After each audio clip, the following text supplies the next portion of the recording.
আসসালামু আলাইকুম। সাম্প্রতিক আন্দোলনে সরকার যে কি পরিমাণ ভীত সন্ত্রস্ত ছিল তার একটি প্রমাণ দিয়েছেন ওবায়দুল কাদের তার বক্তব্যে। তিনি বলছেন, কারফিউ না দিলে শ্রীলঙ্কা স্টাইলে গণভবন দখলের ষড়যন্ত্র ছিল। তাহলে গণভবন দখল হয়ে যাবে এরকম একটি পরিস্থিতি তৈরি হয়েছিল। আর সেই কারণেই কি কারফিউ? সেই কারণেই শেষ পর্যন্ত সেনাবাহিনীকে নামাতে হলো। এটা কিন্তু এখন মানুষের আলোচনায় এসছে এবং ঘুরপাক খাচ্ছিল তো কয়েকদিন থেকে মানুষের মধ্যে।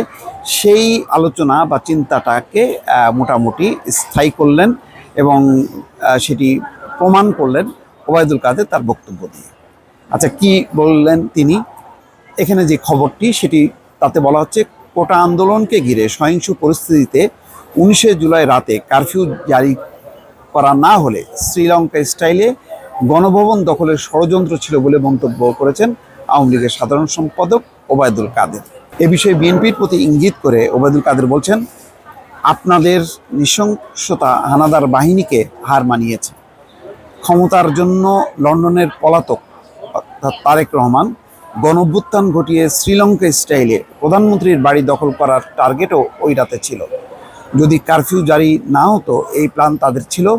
শ্রীলঙ্কা স্টাইলে প্রধানমন্ত্রীর বাড়ি আক্রমণ করা, অভ্যুত্থানের উপর ভর করে হাওয়া ভবনের যুবরাজ ক্ষমতা দখল করত, এটাই তো তাদের পরিকল্পনা। রোববার রাজধানী তেজগাঁয়ে ঢাকা জেলা আওয়ামী লীগের কার্যালয়ে দুস্থদের মাঝে খাদ্য বিতরণকালে তিনি এই কথা বলছেন। তো যাই হোক, তাহলে এইরকম একটি পরিস্থিতি তৈরি হয়েছিল, এটা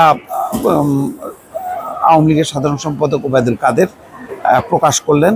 আসলে তখন যে গণ অসন্তোষ বা মানুষের যেই পরিস্থিতিটা, ক্ষোভ বিক্ষোভ, এটা শেষ পর্যন্ত কোথায় যে ঠেকতো এটি পরিষ্কার না। এটি কি শ্রীলঙ্কার মতনই কি তাদের যে রাজপ্রাসাদ দখলের মতন পরিস্থিতি হতো কিনা, সেটা অসম্ভব না। আর সেটিও কি শ্রীলঙ্কায় যেটি ঘটেছিল সেটিও কি কোনো পরিকল্পিত ষড়যন্ত্র ছিল না। এটা ছিল স্বতঃস্ফূর্ত বিক্ষোভ, মানে বিক্ষোভের বহিঃপ্রকাশ। সেই বহিঃপ্রকাশ মানুষের উপর যখন নাকি গুলি চালানো হয়, যখন নাকি প্রাণঘাতী অস্ত্র ব্যবহার করা হয়, তখন মানুষ দিকবিদিক তার জ্ঞানশূন্য হয়ে যায়, আবেগে তখন তাড়িত হয়, তখন আশেপাশে যা পায় মানুষ ভাঙচুর করে। সাধারণত গণবিক্ষোভের সময় বা গণ অসন্তোষের সময় তেমনটাই আমরা দেখি।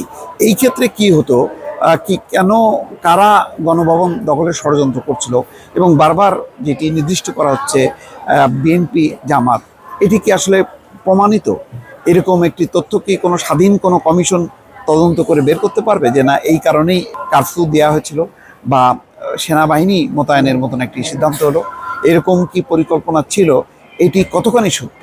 এটি কি শুধুমাত্র এখন নিজেদের যে অন্যায়, যে অবিচার এবং মানুষের উপর গুলি, সেই দায় চাপানোর জন্যই কি বলা হচ্ছে কিনা, সেটি যদি স্বাধীনভাবে তদন্ত না হয় তাহলে এটি রাজনৈতিক একটা ওই বাদ কি বাদ হবে, অর্থাৎ প্রতিপক্ষ বিরুদ্ধে যেই ধারাবাহিকভাবে যে অপপ্রচার তারই একটি অংশ হবে। নতুবা এটি মানুষের কাছে বিশ্বাসযোগ্য হবে না যে কেউ পরিকল্পিতভাবে গণভবন দখল করতে গেছে। হ্যাঁ, হতে পারে মানুষ গণভবন ঘেরাও করতে পারে, প্রধানমন্ত্রীকে দাবি জানাতে পারে যে এই গণহত্যা বন্ধ করো অথবা গণহত্যার বিচার করো, কিন্তু কেন গণভবন দখল করবে? এমন রাজনৈতিক শক্তি কি সামনে ছিল? সামনে ছিল তো ছাত্রদের নেতৃত্বে সাধারণ জনতার একটা স্বতঃস্ফূর্ত বিক্ষোভ।